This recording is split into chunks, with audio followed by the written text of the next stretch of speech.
And good evening to you, brothers and sisters. Welcome back to the Based LDS video. This is your boy BC. And today we're going to have some fun and talk about another great book that I am so glad I have. And I was able to go back and retrieve from Denver last time I was there and reread it. And that is the Wilford Woodruff's Witness, The Development of Temple Doctrine by Jennifer Ann Mackey. It is a fantastic book.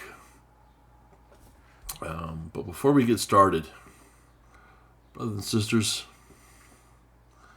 Alma warned me, those that mock shall mourn. I mocked YouTube. I mock YouTube regularly because they're not a free speech agency. They're not. But look what they did for my thumbnail on my last video. What is that?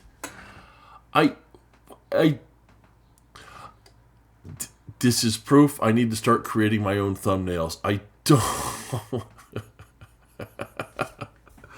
don't even know what that is. I don't even know why I did that, but clearly it's me.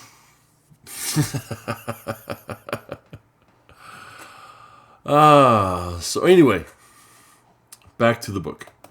So the book. This book is a book that you've heard me talk about for quite some time. This is just a fantastic book.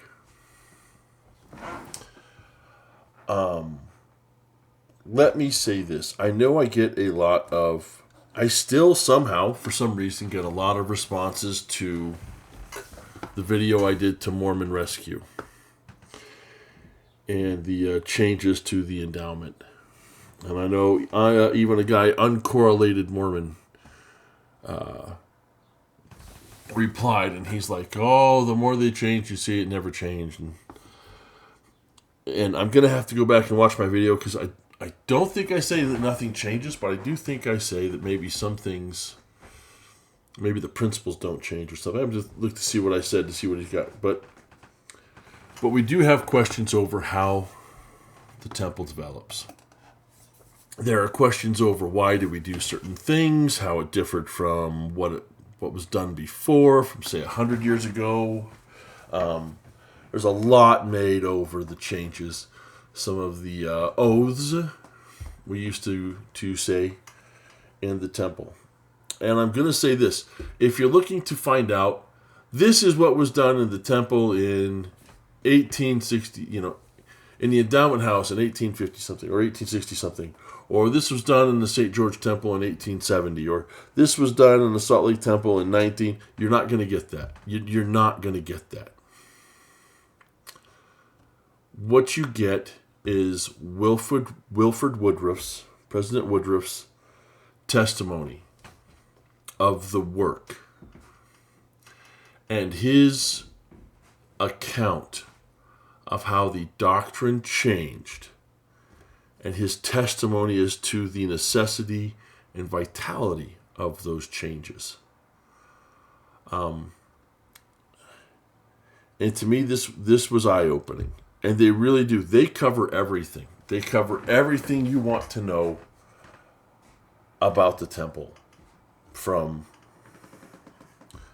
the time Joseph Smith and the saints built the first temple in Kirtland to what Wilford Woodruff had done and established up to the time of his death. One second. So,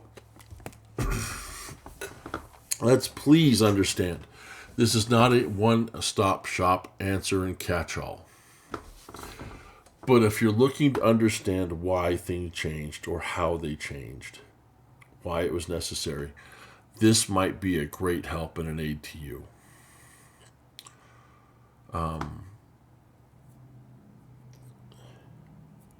Because there are people that get tripped up when it comes to the temple. I'm one of those. I don't get tripped up when it comes to the temple, but I'm not the guy that has the strongest testimony of it. Not that I doubt it, but my life really is not centered around, say, temple work. That's something I hope my in-laws don't hear me say. They are some temple-going people.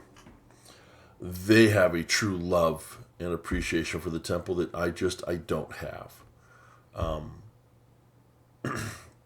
And that's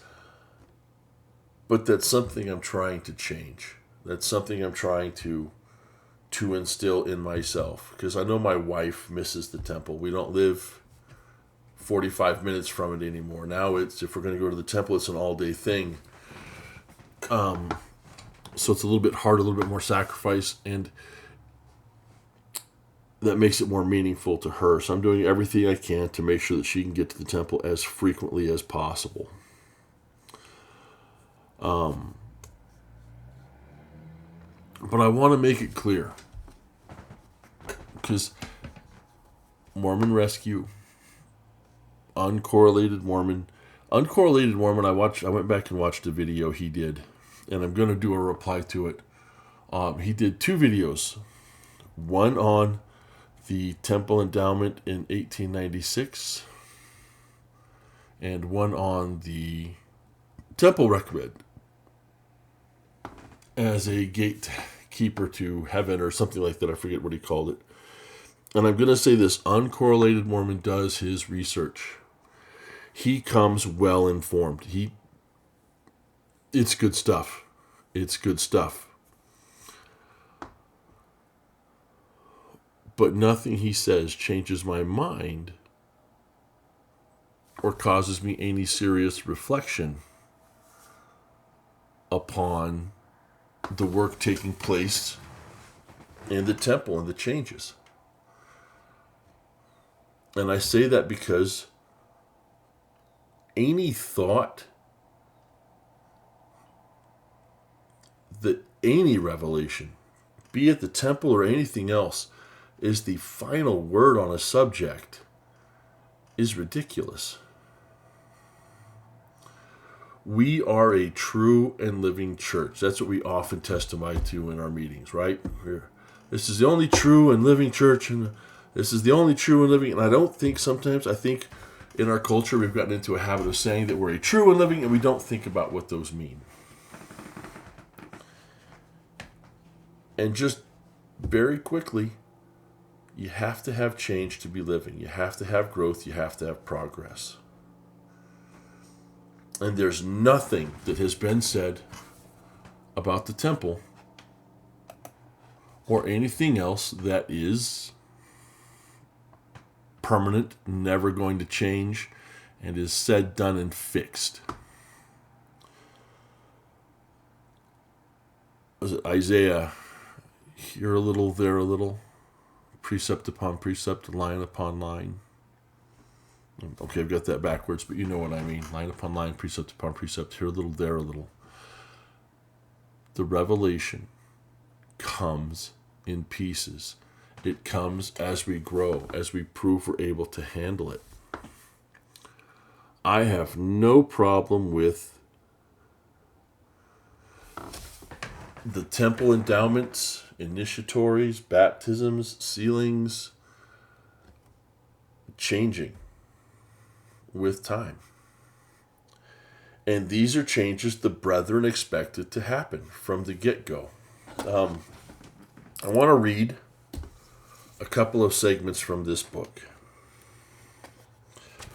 The first one, here we go.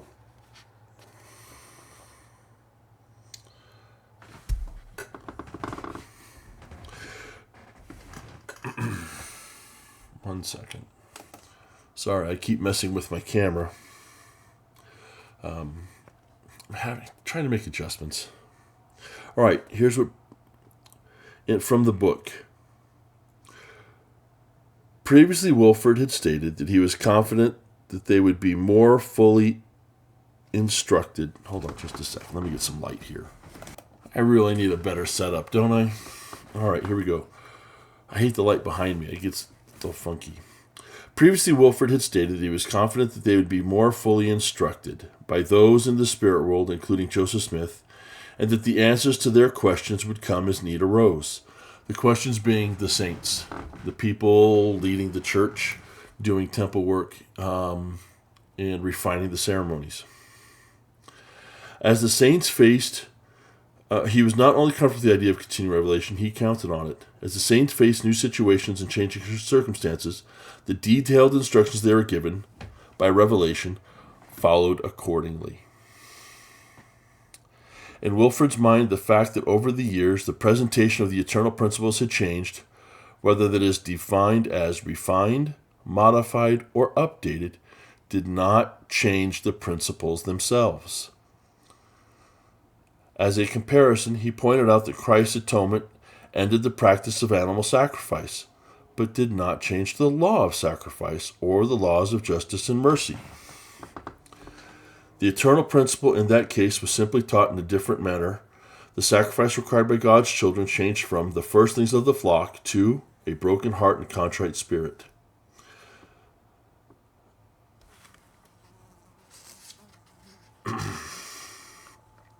After a day of working in the temple as recorder, L. John Nuttall wrote in his journal that he found everything very agreeable, yet Brigham Young suggested a few changes for the better working.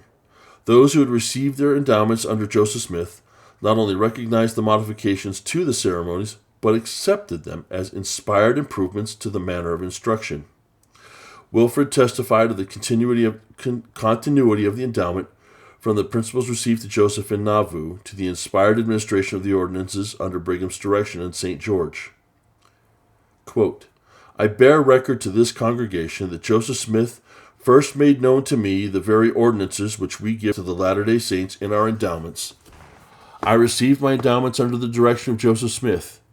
He himself organized every endowment in our church and revealed the same to the church, and he lived to receive every key of the Aaronic and Melchizedek priesthood from the hands of the men who held them while in the flesh and who hold them in eternity. In another quote, Wilford told the saints, the spirit of inspiration was with Brigham Young. This is regarding the changes that they're making now, or at that point in time. I bear testimony to these things. There never has been a time, either in these temples or anywhere else, but that the Lord has made manifest his will on any point on which light was desired. To my certain knowledge, the Lord gave revelations in the St. George Temple to his servants there upon points of doctrine we did not understand.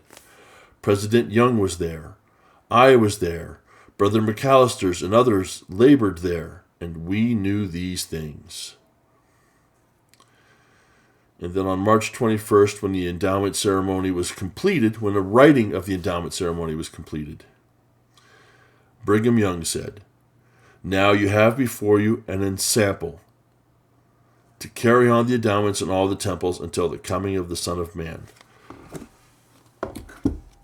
Brigham's word, you have an example, a form to follow. Did not say it was the finished product. Did not say it was complete. Did not say it was perfected. The principles are the same. The principles don't change. The principles don't change. The ceremonies can, the words can, but the principles don't.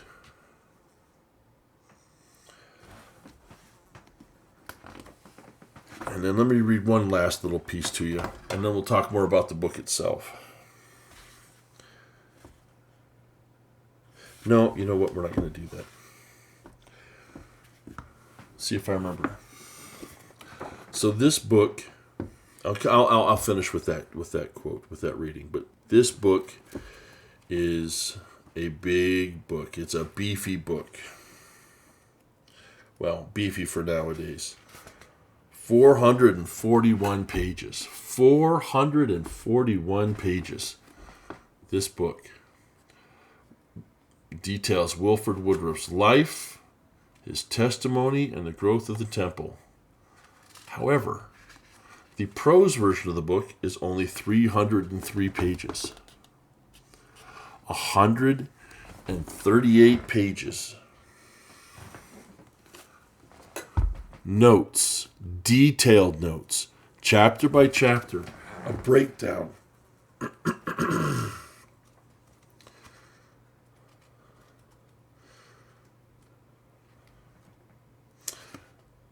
That's 60 pages. 60 pages just of notes. An appendix to some of the more common books used. Appendix 1, Temple Ordinance Chronology. If you want to look to see how the temple ordinances changed, the first listing here, Kirtland, Ohio, initial washings and anointings, proxy baptisms, no, endowments, no. You can see how things were added, what things were left out from the temples at various times. That chronology is 6 pages long. Then, an appendix to the timeline of Wilford Woodruff's life. His birth, his death, everything in between. And you want to know something? Here's one I found kind of funny, because Wilford Woodruff was given to during an accident. This man had to be made of stout stuff, because there's an appendix. Let's see here. It's just 2 pages long with these serious accidents and incidents that occurred to Wilford Woodruff during his lifetime. Folks, this guy got hurt a lot. Something was out to take him out. He was not supposed to make it to old age. Then you get a bibliography, and this bibliography is, 10 pages long. Image credits, you know where to find the pictures. And then I think this is a great part, the index. If you want to look up something specific, changes to endowment, introduction of baptisms of the dead, introduction of various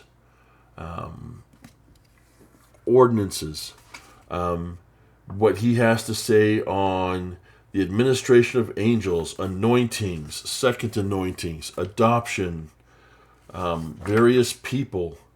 It's all in here.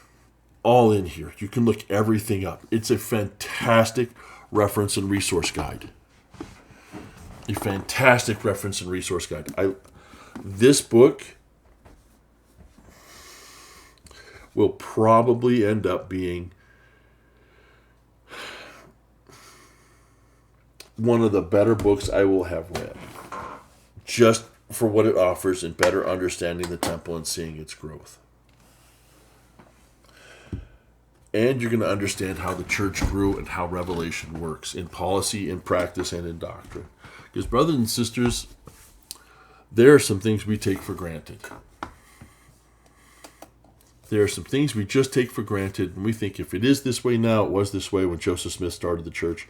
And that is just not the case. We are baptized, if we're lucky, only once in life. You're baptized, you enter into covenants with God, you enter the church, and you renew your covenants when you take the sacrament. That is not how they practiced it in the early start of the church. Baptisms were frequent. Wilford talks about this. You've got your baptism for entering into the church. There's a section of Doctrine and Covenants about, do you need to be baptized? But I was baptized here, so I was baptized, therefore. No, you still need to be baptized by proper authority. However, you would also have baptisms after that. Baptisms for healing, baptisms for cleaning, baptisms for renewing covenants, baptisms for... And they would be baptized over and over and over again. Nowadays, the only time we're rebaptized is if we go to the temple and we're baptized for the dead. The ordinances changed. The understanding of the ordinances changed. And that's what Wilford talks about when, we knew things would change. We knew we would get additional light and knowledge. That these would come from the spirits on the other side who'd already passed. Word would come to let them know how to update the church. Which is why I don't get some of the pushback that some like Mormon Rescue have with what happened with the church after Joseph. And I wish I had more of his, and I know some of you Mormon Rescue people are going to watch, and I know you're going to comment that Mormon Rescue gets everything right, and he understands so much, and stuff. I understand that. Okay. But I can't watch his videos to better understand what you mean when you say that. You're going to have to provide some receipts. And I understand, hey guys, Brigham didn't get it all right. The reversal on blacks holding the priesthood, because Joseph did give the priesthood to some blacks. Adam God theory, we know, was it one of the Pratts? See, this is why we need to realize that prophets are fallible and not perfect. And we look to the majority of the body of the 12. The prophet leads the church. Yes, he's the unquestioned, undoubted leader of the church. But the church goes where the 12 go, not where one man goes. Brigham taught some things. The 12 disagreed. As a result, the things Brigham talked about, not accepted, not swallowed wholeheartedly by the church. That's good. The 12 stood up to him and said, no. But the 12 sustained Brigham as a prophet. Brigham sustained the 12 that disagreed with him as apostles, and anyone else. We really need to understand that there's a reason the prophet is who he is and is doing what he's doing. He's not going to be perfect, but he's not going to lead the church astray. No, Adam God theory did not lead the church astray. No, not giving blacks the priesthood did not lead the church astray. It became a stone of stumbling. Okay. It became a bone of contention. Okay. I have no problem if those are the conclusions you want to draw. But the church was not destroyed because of it. The priesthood authority was not pulled from the earth and given to someone else because of it. There are some things we really need to come to an understanding and agreement with. So, let me close out with the last quote from Wilford. Let's see if I remember right, 289.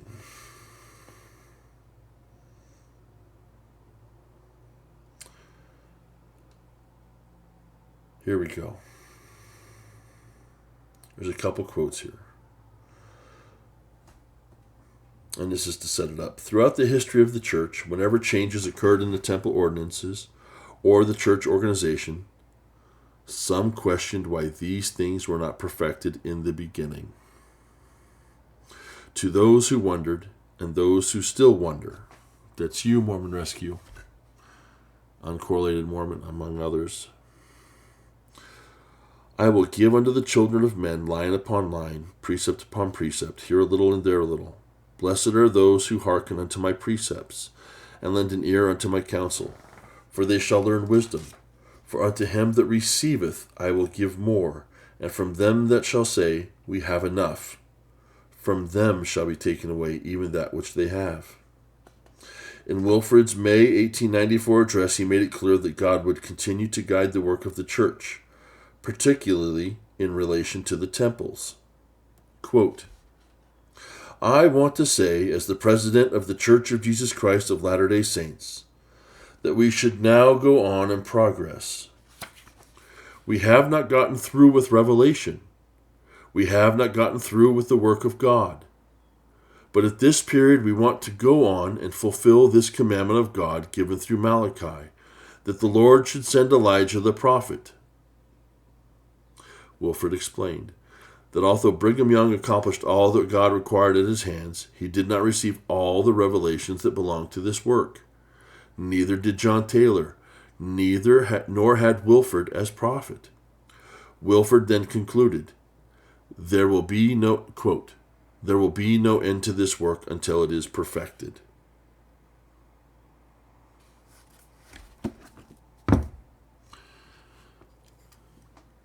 To be a true and living church, revelation cannot cease. We must adapt.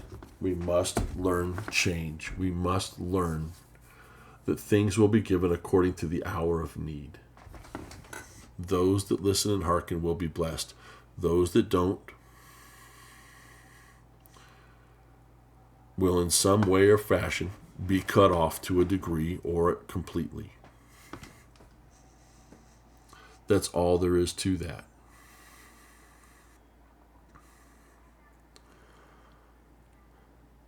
I don't think every man and woman can have a testimony of everything in this church. I think that's impossible. I think we have a testimony of a couple things and rely on other things with faith. And slowly, over time, that faith is rewarded and knowledge, sure knowledge given by revelation. So how do you gain that revelation? And I want to close off with one last quote from Wilford Woodruff. And this was given at a discourse through the Deseret Weekly on November 7th, 1896. That is what I want to say to the brethren and sisters here today. Every man and woman in this church should labor to get that spirit. We're surrounded by these evil spirits that are at war against God and against everything looking to be building up the kingdom of God. And we need this Holy Spirit to enable us to overcome these influences. Joseph Smith told Brother John Taylor on one occasion to labor to get the Spirit of God and to follow its dictation, and it would become a principle of revelation within him. Brothers and sisters, Joseph once said that nothing was given to Brother Joseph that would not be made available to all the saints.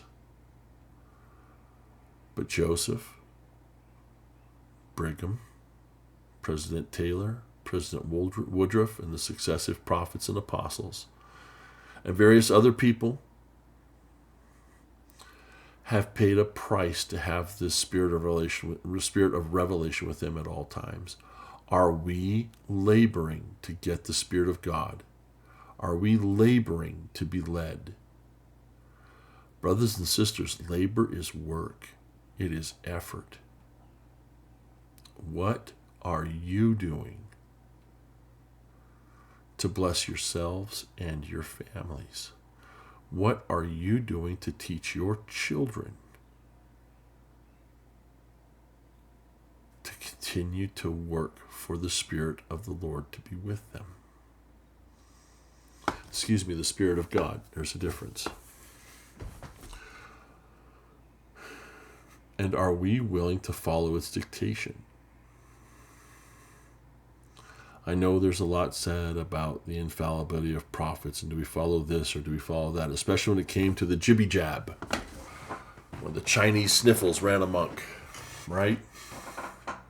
The sweet and sour sniffles. But brothers and sisters, are we paying attention to what the prophet says that affects our salvation? Are we paying attention to the advice given to us by the living oracles today that lead us and point us to Christ? If President Nelson stood on my doorstep and said, Brian, I know you're looking for, BC, I know you're looking for a truck. Ford is not the way to go. You should buy a Chevy. I don't think that affects my salvation. I don't think that's necessarily revelation to govern my life. But if he showed up on my doorstep and said, hey, get your truck ready. Keep it in good running order. You never know what may come. You may have to flee to them there hills. That's the kind of instruction that I might listen to. And I might not have to flee. But maybe I'll be blessed to use that truck that's kept in good working and running order to help someone move. To help someone else flee. For any variety of things. My opinion on the jab doesn't matter. My opinion on a variety of things don't matter. Frankly, How the prophet crushes his water bottle probably doesn't matter. But are we watching the prophet to see how he crushes his water bottle? And are we then asking the question of, should I do that? Are we watching the prophet to see what's being done, that he's doing to get ready for the coming days? And are we then doing that? Are we watching the prophet? Are we following holy advice? Are we willing to be flexible with what the prophets are teaching us? Or do we say it ended with Joseph because so-and-so said or did something, and therefore priesthood keys lost? Joseph was not perfect. Joseph said so. The Book of Mormon is not perfect. The Book of Mormon says it's possible for it to be wrong. If there are mistakes, there are the mistakes of men. I think that's the title page. I forget. But brothers and sisters, the temple is not perfect, but it can help to perfect us. The scriptures are not perfect, but they can help to perfect us. Seek for the Spirit. Labor for it. And do what the brethren did. Go to the temple. Preach the gospel. Testify of truth. That's it for me. I hope you guys all have a great day. Peace out and thank you. Have a good night.